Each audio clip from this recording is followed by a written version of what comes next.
Audio Jungle.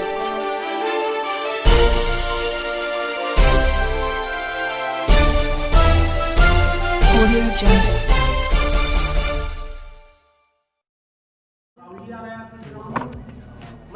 Rahul ji Akhilesh ये क्या है?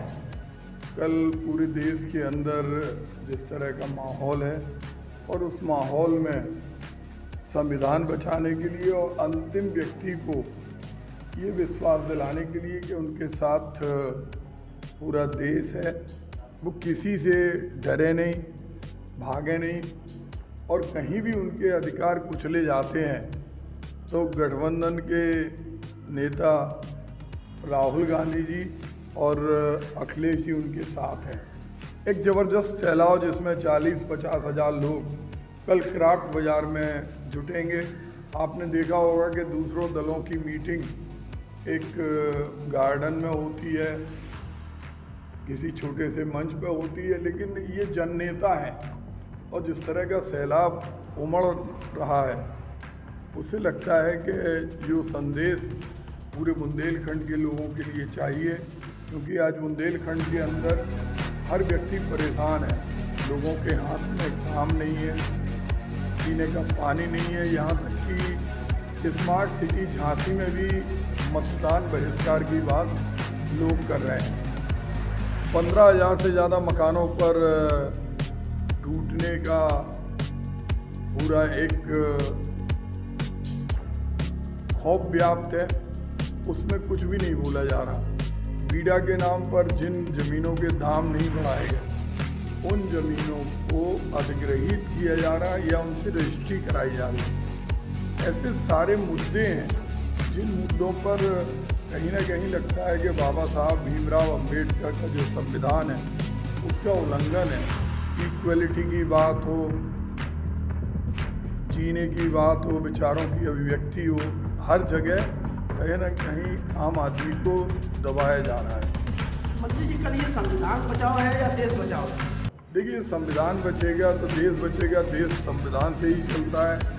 हमारा सबसे महत्वपूर्ण ग्रंथ, सबसे बड़ी पूजा इबादत अंतिम व्यक्ति के लिए हमारा संविधान है।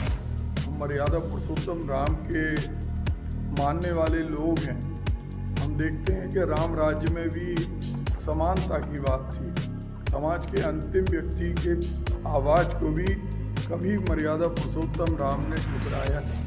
तो आज आवश्यकता है कि जब देश आज़ाद हुआ, बाबा साहब भीमराव अंबेडकर का वो संविधान, उस संविधान को बचाना आवश्यक।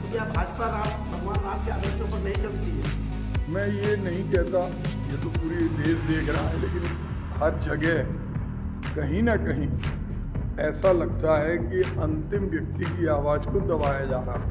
कभी सदस्यता रद्द कर दी जाती, कभी चुने हुए मुख्यमंत्रियों को बंद कर दिया जाता, कभी ईडी, कभी सीबीआई, कभी इनकम टैक्स और कभी पुलिस। किसानों की फसल पे ओले गिरते हैं तो उन्हें फसल बीमा का पैसा नहीं मिलता। अगर वो मुआवजे की बात करते हैं तो उन पर मुकदमा लिख दिया जाता। तो ये तो खुलेआम भगवान राम को ना मानने वालों का स्वरूप है, ये उनका चित्र और चरित्र है। आपने विश्वविद्यालय लाए, पराग डेयरी लाए, आपने बीएससी इकाई का विस्तार कराया, अब युवाओं को बेरोजगारी के मामले में आपसे बड़ी आशा है, समझ में क्या है? देखिए, लोगों को तुलना करना चाहिए। एक जनप्रतिनिधि सेवक होता है, किसी का मालिक नहीं होता। अगर कोई मालिक बनकर किसी जनप्रतिनिधि के पद को हथियाए तो वो नैतिकता के खिलाफ है। जनप्रतिनिधि सड़क पे होना चाहिए, संसद में बोलने वाला होना चाहिए और 5 साल हम भी सांसद रहे, 5 साल हमारे वर्तमान सांसद भी रहे। हमने हमेशा इस चीज़ को एहसास किया कि हमने मालिक बनने का प्रयास नहीं किया। हमने कभी किसी के नाम पर ये नहीं कहा कि आप इनके नाम पर वोट दे दो। मूल्यांकन है, अगर क्रिकेट की टीम का सिलेक्शन भी होता है तो जिन प्लेयर की परफॉर्मेंस अच्छी होती है, भले ही उनका कोच कोई भी हो, उनके गेम के आधार पर परफॉर्मेंस होती है। एक लड़के का क्या कसूर था जिस लड़के ने केवल हमारे सांसद जी से पूछा रोजगार के बारे में, युवाओं के बारे में, उलझ गए, बंद करा दिया। ये सरासर लोकतंत्र का अपमान है।